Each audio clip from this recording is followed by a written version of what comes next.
Unfortunately, Nick passed Boxing Day in 2024. How difficult was that for you, running a country whilst personally going through that at such a tough time?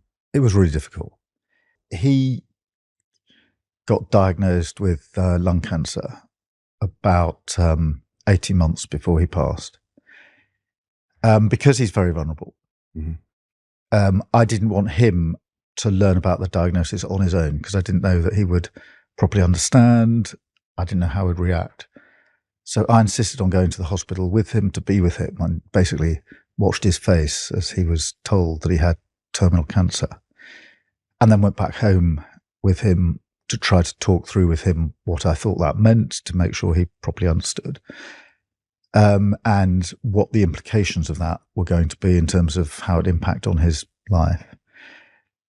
This was after being in intensive care in hospital for weeks and weeks, and I'd been privately visiting him. So unbeknown to the outside world, I'd gone in. The hospital had really kindly got me up through back chutes and lifts and staircases into intensive care, where I sort of popped out of an odd door, spent time with my brother, went back out of the hospital. Nobody knew I'd been there.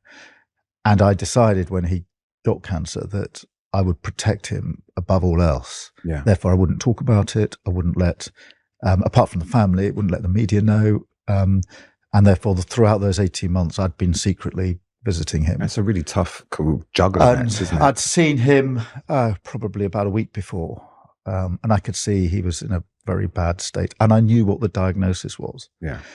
But I was shutting the world out to this. I fiercely wouldn't let anybody know that this was happening. So I knew he was going to die, and I probably in my heart of heart knew when I saw him just before Christmas that might be the last time I saw him. Mm-hmm. But I hadn't quite processed that. And then when he did die on Boxing Day, even though for 18 months I'd known this was coming, it hit me like a bus. Yeah. Just knocked me out. And really hard to take because he's my little brother.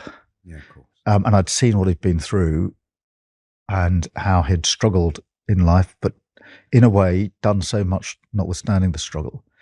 And then to come back to your point of how do you deal with that? I'm Prime Minister. Yeah. I'm in the public domain. I'm not trying to be self-regarding, but you have to be out there. People are reading into everything you say or do, all sorts of things. Regardless of being Prime Minister, you're still human, and you're a human who lost a brother.